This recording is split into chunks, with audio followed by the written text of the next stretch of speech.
Hope everybody's doing okay. This is Slaves of Satan, part 35.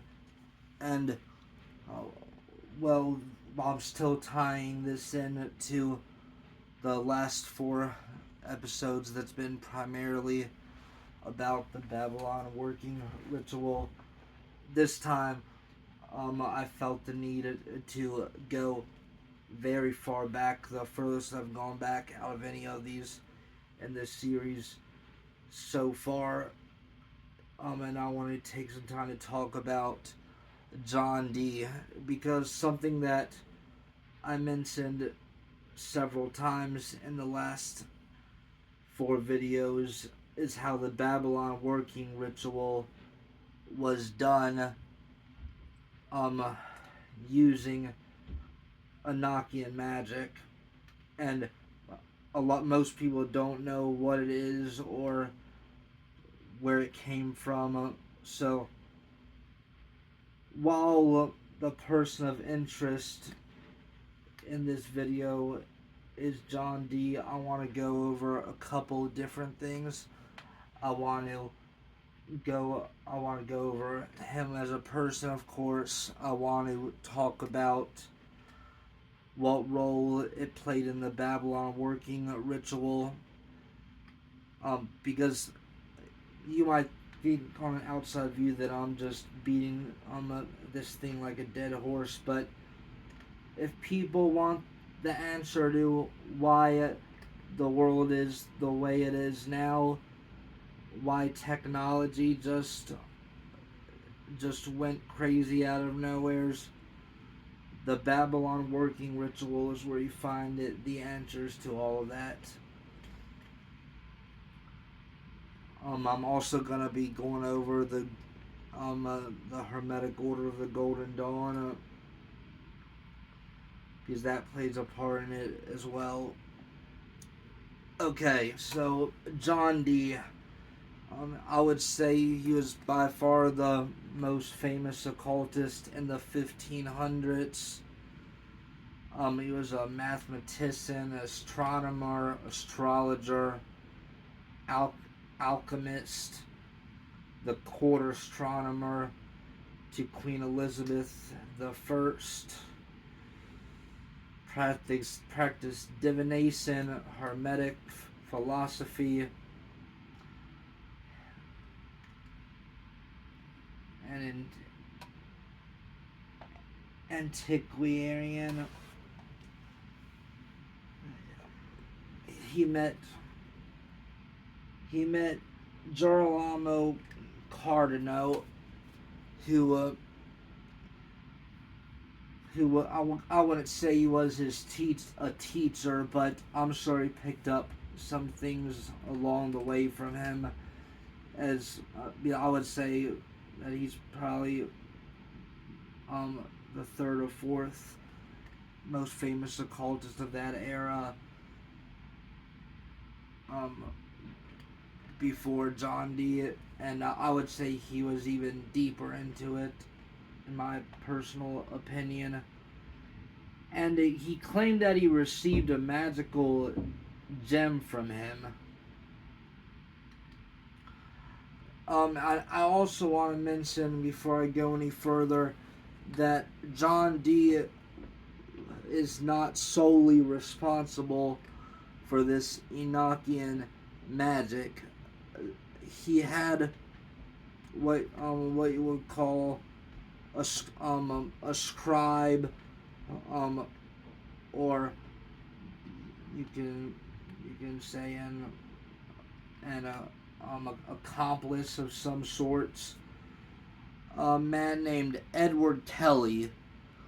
Now, I'm gonna get to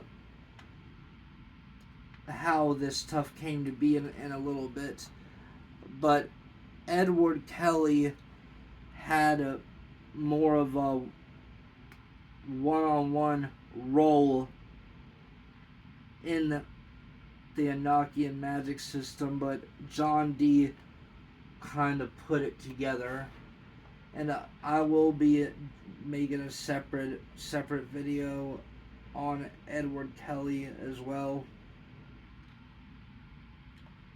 Now, back in the day, John Dee was accused of Markionism, and pretty much um, the best way to explain that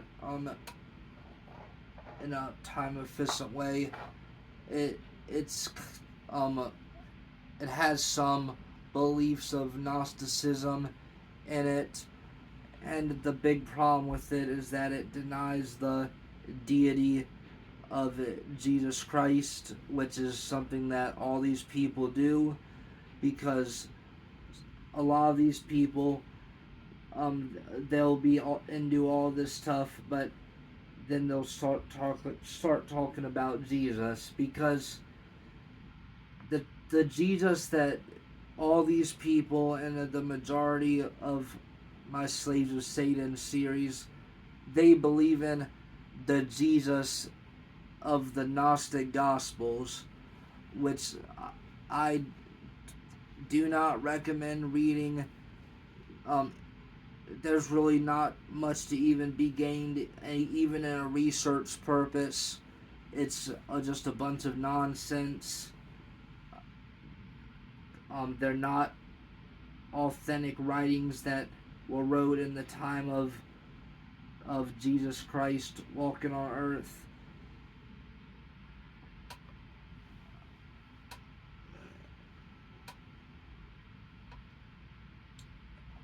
He went to prison in 1555. I believe it was something to do with that. I'll pull it up. Now, the Golden Dawn. So, while the Golden Dawn was involved in a gigantic amount of different magical systems, different goals, you could make a list of hundreds of different things that was being practiced and taught there, but the core of it was modeled after John Dee's and Edward Kelly's Enochian magic. So I just want to let you know how influential this actually was in the and it's a good example of how something that somebody does 400 years prior can have a life-changing effect on the world. If Edward Kelly would not have got in contact with these beings and put these systems together with John Dee, we might be living in a much more wholesome, pure, godly reality right now.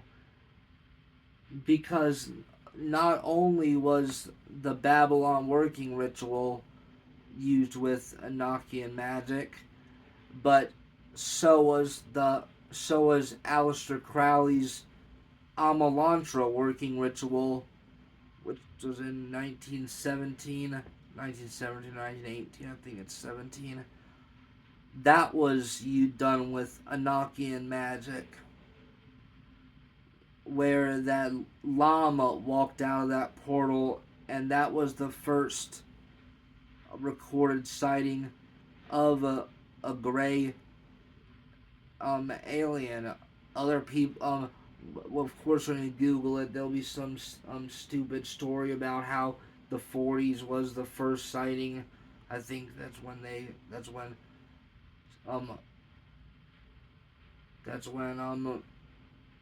like mainstream sources tell you, but no, the first sighting was llama. You don't just draw that from your imagination, and the height maps and everything.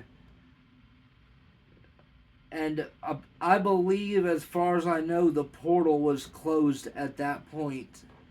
And then the Babylon working ritual, you can say it was basically the sequel to the Amalantra working ritual, and it was modeled after it in the same manner as far as the sex magic and the enochian magic. But what's very unfortunate is that the big difference is that the door that Jack Parsons and L. Ron Hubbard opened, they described ripping a hole in space and time, Jack Parsons specifically, and he made it clear that he never closed that door, and then he died a few years later. And when the person is not there to close that door, it stays open. And there's no changing the effect that had on society. So every little decision somebody makes can completely alter the state of the world ahead. And I also want to let people know, before I go any further, how dangerous this enochian magic system is. Now, most people don't believe in things the same way I do, but imagine how many people potentially dies every year from using dangerous magic or satanic occult practices. Like, yeah, you'll always have people in their 30s, 40s, 50s having a heart attack, stroke, and dying. But the question is, what was it that caused that? And of course, this can't be proven, but there's a lot more people that practice the forbidden arts than people realize, and it's normally people in like what most people would look at as respectable walks of life. Like most of the people in the Golden Dawn was professional people. Like the stereotypical belief that people that practice magic are just like complete lunatics or weirdos that never left the house and never moved out and were just a hermit their whole life is actually the opposite. Usually people that look like they would practice it don't, and people that look completely normal are the ones that are steeped in it. Now, I believe statistics show that 1% of the United States population practices different occult arts. And let's just throw a number out there. Like, let's just say there's 1 billion people in the United States. 1% of that would be 100 million. And out of that 100 million, say that 5 million let's just say 1 million out of that died yearly of different causes. And there is evidence, lots of evidence of how dangerous certain types of magic can be. Then the percentage of people that died from a natural cause that was triggered from the demonic arts would be staggeringly high. And so, in my personal opinion, I'm proposing that a lot of these people that practice and die at a young age, something goes wrong during the ceremony, especially if they're using high magic. I'm not going to go over the difference right now, but um, I would just, I just want to do my part and give an honest plea not to practice, and no matter what, stay away from this enochian stuff. Okay, so in 1564, John Dee wrote the hieroglyphic monad, which is a short Kabbalistic text. It also has his signature um, a sizzle up there. He didn't call it that, but that's pretty much what it is. Now in the in the 1580s, John Dee began scrying. He met Edward Kelly in 1582, and Edward Kelly started making contact with these angels. And from my research, John Dee witnessed it in person several times as well. While sometimes Edward Kelly did just relay back the messages, my research shows that John Dee was in person to see it. Now, he was under the impression that he was talking to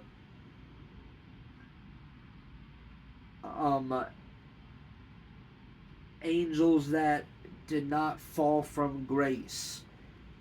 And by that I mean an angel that still serves God. The fallen angels are the evil ones, and the non-fallen still serve God. And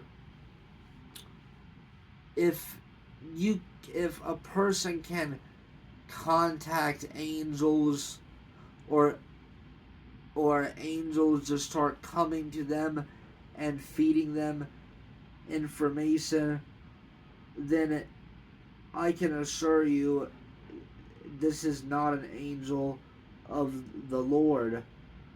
That's not the way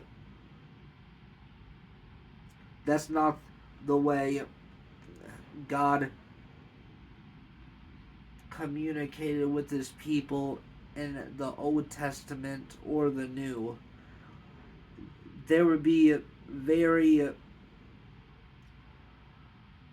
rare cases here and there where he would send an angel, but it was typically a one-time thing or a very rare occurrence, even to his prophets. But it was never something that people just called on for knowledge. And there's been a lot of people, and the news does not report this, there's been a lot of people that thinks they have been talking to an angel, but it's been one of these ascended masters masquerading as something good. Like the and when these people just snap, like when you hear these horror stories of people in the 30s or 40s that just lose it and to do unspeakable things to their family one day, I believe it's because of influences. I do. And cops won't hear it, detectives won't hear it. They just sweep it under the rug. It doesn't get mentioned in court because there's a global scheme to try to make people not believe in the supernatural realm. Now, there's a very good Christian-based film called, I believe, Beware of Angels, and it documents a story of how these two, I think it was two women, maybe I think two. These two Seventh Day Adventist women were getting together to have a Bible study, and I think just like kinda out of curiosity, during one of the studies, one of them basically asked for an angel to appear, and something did appear, and then they just kept talking to these angels every time they got together, and they kept showing them amazing things, giving them beautiful visions, and then all of a sudden it told her that her friend was totaled, which in their terminology, totaled basically meant that um they had no hope of going to heaven, and they were basically an enemy of God, and you need to eliminate this person. She picked up a gun, shot her, and shot a little 5-year-old boy. I believe that the ascended master that was claimed to be one of God's angels claimed to be naked truth, and the woman died, and thankfully the little boy survived, but of course it really derailed his life forever.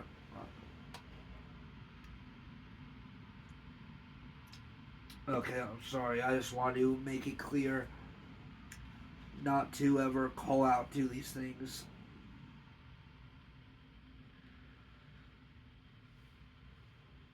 And now in 1587, at a spiritual conference in the Kingdom of Bohemia, Edward Kelly claimed that Angel Uriel had ordered the men there to start sharing their wives.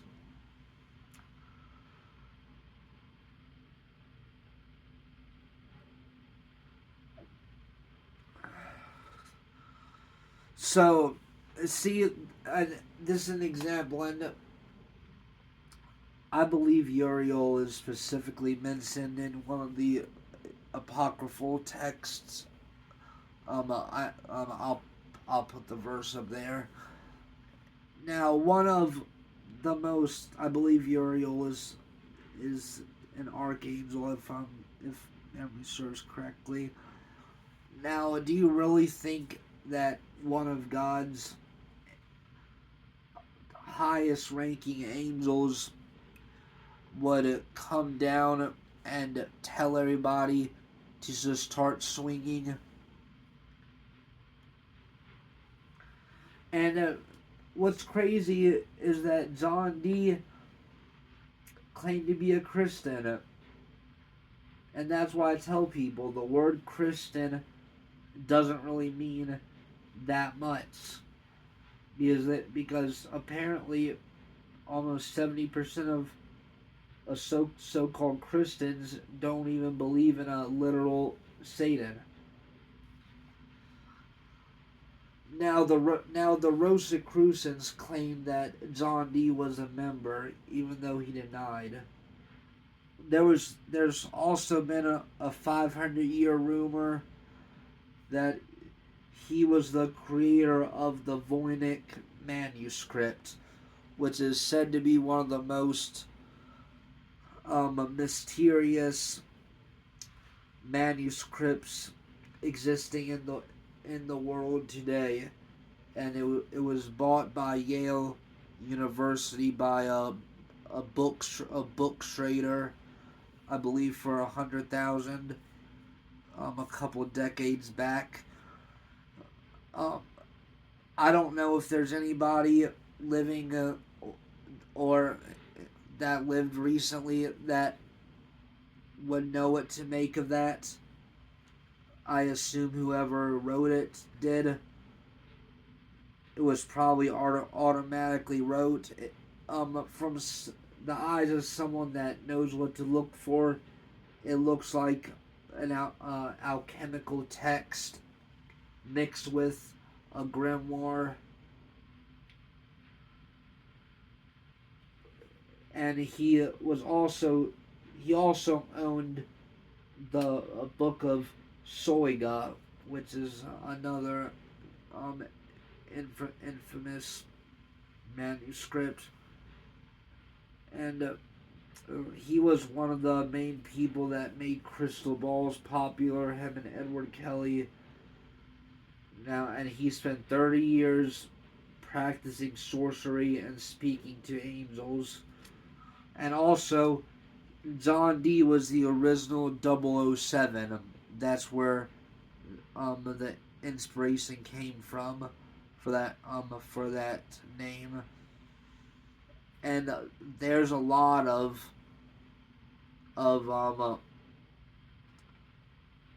characters in different films and novels that's been inspired by John Dee. Like you can go on a Wikipedia and it's a giant list. Like Dumbledore from Harry Potter was inspired from John Dee. I don't really know much about Lord of the Rings, but the guy with the beard, I think his name is like Sauron, I think. So, now, his brand of magic, the Enochian magic, was also the basis of the what made the Golden Dawn's magic system unique. And I would say the top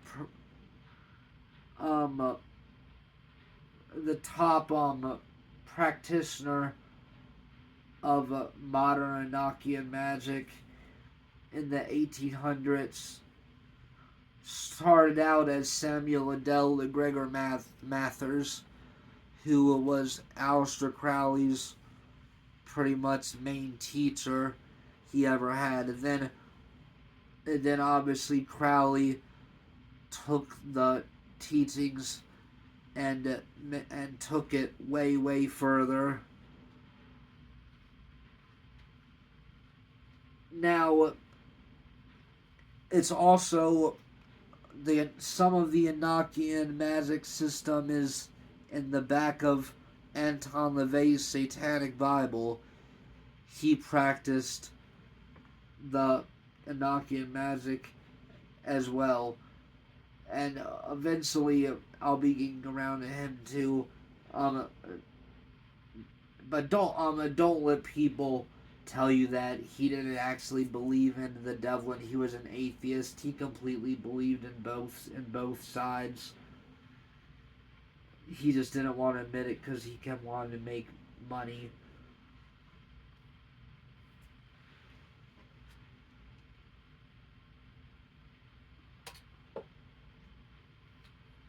Now, I'm going to explain briefly what this Enochian magic system is. So it consists of, I want to say, like 22 or 24 alphabet letters. And then you, separate from the alphabet, you have what you call the Enochian keys or the Enochian calls, and I believe there's 47 of them, if I'm correct. And they're basically like an invocation. And there is also a system of like a tablet that you lay down that will have different numbers and markings and symbols of the Enochian system. And during the Babylon working rituals, Jack Parsons documents that one of the things that him and L. Ron Hubbard would do, or at least L. Ron Hubbard was present. He was pretty much more of the scribe than the main character. Parsons would masturbate and he would bust all over the Enochian tablets. And I also want to mention that you have people that are very heavy critics of speaking in tongues, which is something that I advocate for on the absolute highest level, because that's that is the true baptism of the Holy Spirit. That is when your prayer life goes to a complete life changing level, and I 100% believe in that as God's gift to His people. Now you have people that is against it, and they try to say, well, you have the group of people that says it's just in your head, or people are faking it, or they want attention. Then you have people that just say it's of the devil, but don't really have any reason why. Then you have what I would call an extremist critic that labels it as Enochian language, because they are so against the gift of speaking in tongues but they realize that the way it sounds and the way people that actually have received the gift is making sounds that cannot be replicated perfectly without messing up. And I also want to comment that there's been brain scans done of people that speak in tongues legitimately, and the brain is not like actively thinking while they're doing it, so no one is just thinking of, well, there's just people that fake it, obviously, but it's not people just thinking of random sounds to babble off. So people that won't accept that this is from God accuse people of using Edward Kelly and John Dee's Enochian language instead of the speaking in tongues, which it's just sad that somebody would think that, because glossolalia, which is the actual name for what happened in Acts chapter 2, was around for 1400 years before this junk. And in the side of the enemy, there's a reversal and a copy and a second version of everything. So I just want to make the distinction that it's completely separate. And I'll be getting into the so-called aliens soon, because that's completely connected to the Babylon working ritual as well. And just a reminder, in case you have not watched my previous videos, when I say alien, It's just because it's the fastest way just to know that I'm referring to the the spacecraft, um and these different looking creatures. They're not, they're 100% not from a different planet. um People that have studied it know what they actually are, and hopefully I can get that out soon too and edit this pretty quick. I hope you all have a good rest of the night.